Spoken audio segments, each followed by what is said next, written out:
It's easier to make a pair of blast gates than it is to make just one, so that's what I'm going to make. For each pair, you need one 4-inch PVC coupling, a piece of pipe that is at least as long as the coupling is, 6 6-inch square pieces of plywood. This is 3/8 of an inch plywood. However, I used 1/4 inch plywood on the blast gates I showed you at the beginning of this video, and they work just fine. You need a scrap piece of wood for the handle, and you also need some construction adhesive.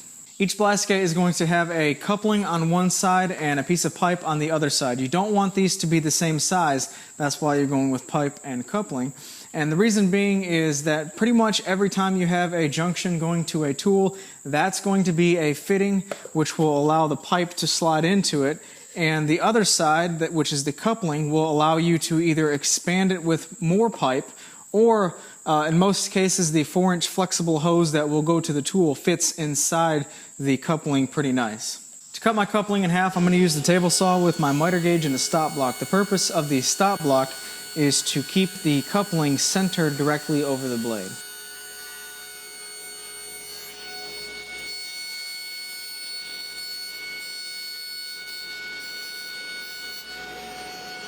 Center the PVC pipe onto one of the 6-inch squares, and a standard 4-inch piece of pipe should be 7/8 of an inch from all of these sides.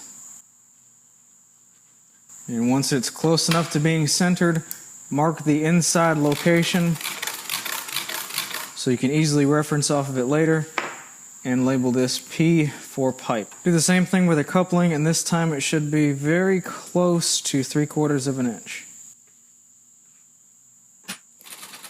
And label this C for coupling.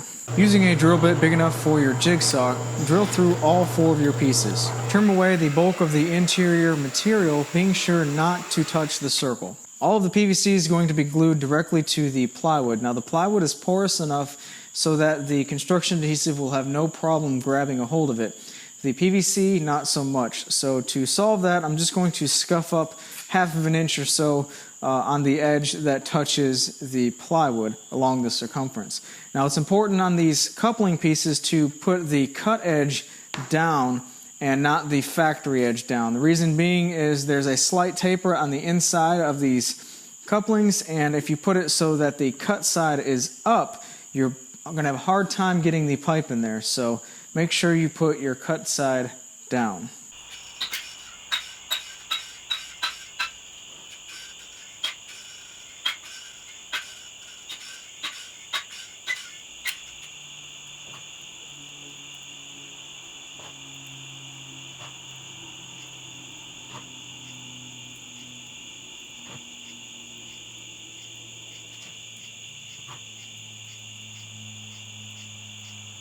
Got a little carried away with the construction adhesive, and it looks kind of ugly right now, but I'm really not concerned with the way that these look.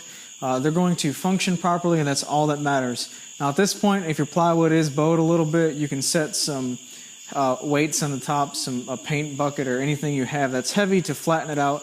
But right now these need to sit overnight, and tomorrow I'll come back and finish them up. It's a new day, all my parts are dry and ready to go. I just need to clean up this center circle part that I rough cut with the jigsaw first. And to do that, I've mounted my flush trim laminate router into my Moxon vise, and I will use a flush trim bit with the bearing on the top side so that the bearing will rest up against the interior of my pipe and coupling, and that way I can remove only the plywood to the exact size of the PVC. Next, cut 2 5/8 of an inch strips from your remaining 6-inch squares. With one of your coupling pieces down, take the larger of the remaining plywood cutoffs and center it on the inside, and then glue on the 2 strips that you just cut.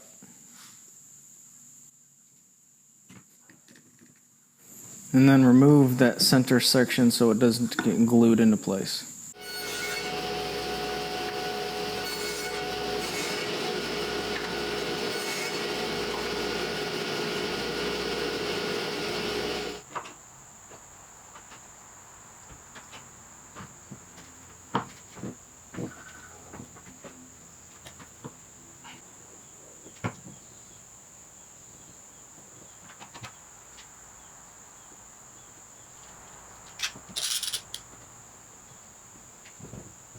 Because I didn't use any spacers when I glued this body together, that same piece of plywood that I used for the gate is not going to fit in there. So the easiest way to solve that is to just use the sander to sand it down to a thickness to where it easily slides in and out of the blast gate body.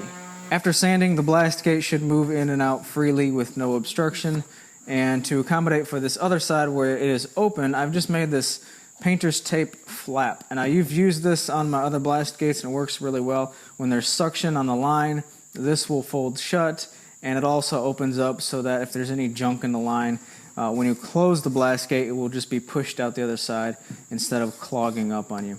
This is a very simple but effective design. I've been using this particular style blast gate for my dust collection for a couple of years now without any problems at all. Now remember, it's pipe on one side and coupling on the other, so anytime you have some type of PVC fitting, which is typically where you're going to go to a machine, the blast gate will fit on the inside of that with no problem, and has a coupling on the other side which will allow you to extend the line with either PVC pipe, or in my case I use 4-inch flexible hose and it fits on the inside just fine. If this is your first time here, I'd love to have you subscribe. I post a new woodworking video pretty much once a week, other than this past month where I moved into this new shop and things have been absolutely crazy. You can also follow me on pretty much all the social media platforms, but I am most frequently active on Facebook. So if you want to keep up to date with current and future project updates and news, check out my Facebook page. Thanks for watching, folks, and have a great day.